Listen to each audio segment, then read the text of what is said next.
Good afternoon. Today is the 8th of May and it's time for yet another not particularly interesting, very vague and probably quite boring vlog.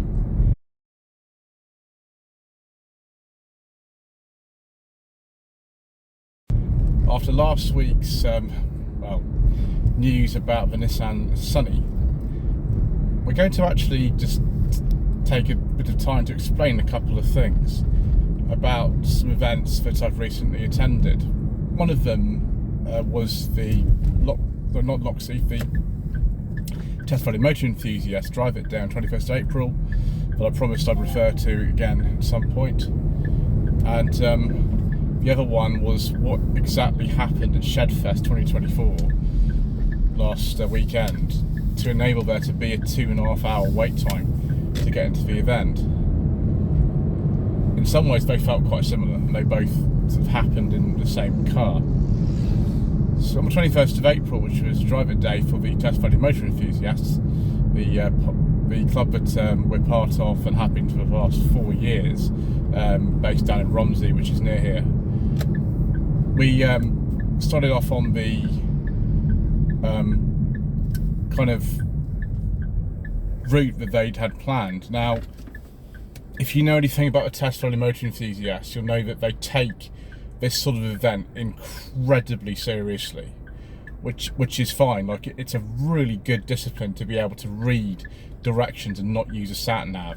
Sometimes you get tulip diagrams, which are quite useful. Sometimes you get something which actually has a mileage readout, how far the next instruction is. Sometimes you get just a list of directions, which has neither on it.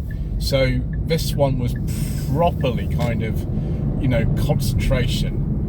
No tulip diagrams, no distances listed between the points at which you turn. Just absolutely 100%. Can you follow these directions?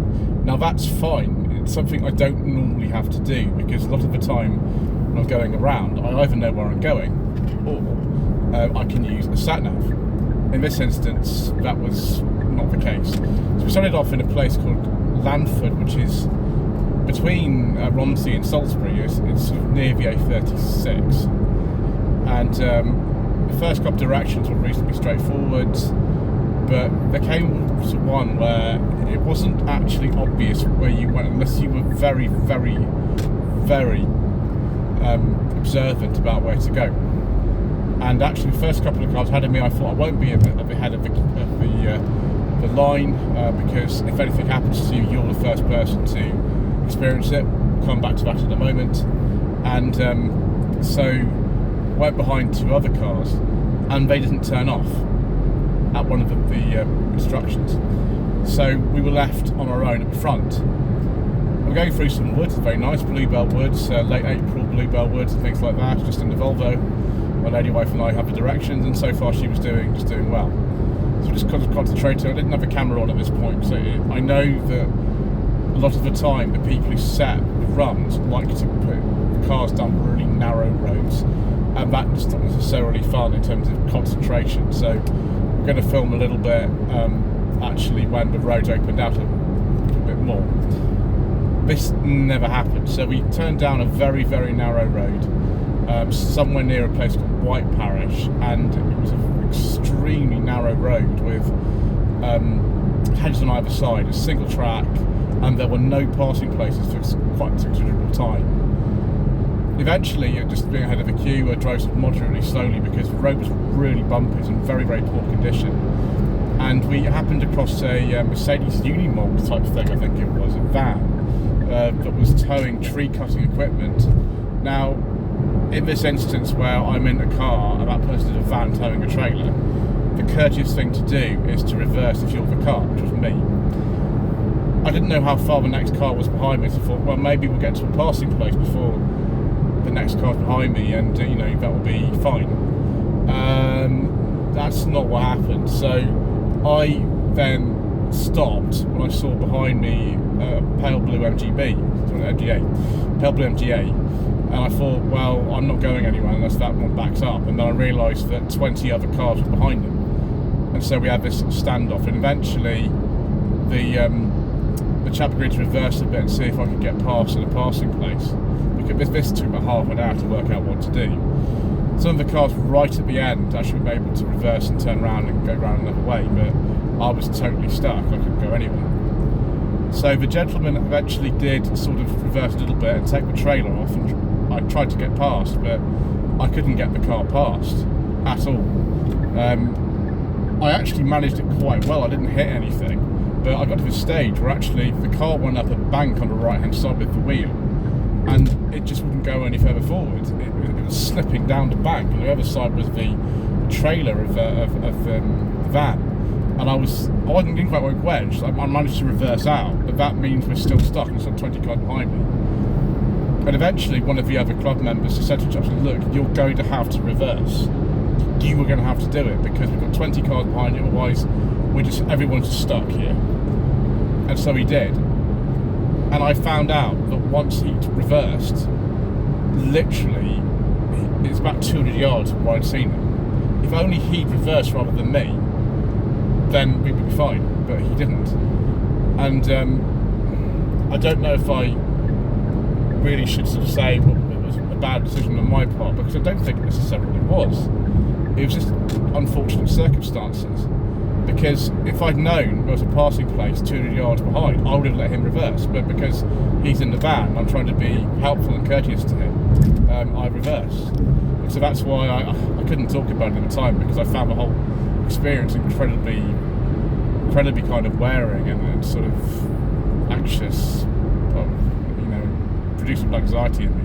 Particularly at one point where I extremely slowly backed into the MGA, and I mean really slowly. It didn't actually leave any damage, but because the car's so low behind me, even in the Volvo, like, it barely comes up to sort of above the rear window line. And even the parking sensors, I thought they were going off because I was going to hit the bank or something, but actually going because I was going to hit him. I did. Fortunately, the chap was all right about it, and there's no damage on it. No damage on the Volvo either. There's no damage on either car, so that's fine. But it was really nerve-wracking. I didn't enjoy that. So that was one thing. So Shedfest, once again, narrow country lane, single track, and trying to queue to get in. I need to explain something first about the way that it was organised. The gentleman who'd been actually put in charge of organising it, and I think his name's like Ciro Campo or something. I don't know. It's an unusual name. Something to do with the Petropaganism Club. I think we were the actual organisers of it. I mean, obviously heavily promoted by Auto Alex and Top Dead Centre and all the gear and whatever, all the other channels that are associated with Alex Kirsten are now. But Petropaganism Club were people organising it. They said, do not come to the main entrance. Here's a what free words link. Use this, and don't come before 10:30, and we'll see you there. So I thought, okay, well, I'm in a hotel, just that sort of Leicester. I don't need to travel a long way, but I'll put this what free words link into the sat nav, and I'll get there for about 11 o'clock. I'll avoid all the sort of queue that will nobody be there, because a lot of people, when they go to an event, they always arrive early, regardless of what instructions they're given. They just ignore them and arrive early anyway. So there we go. And some people I know, when I was in the massive queue, did try to go to the main Mallory Park entrance, which actually did make sense later, but they said don't go to that entrance.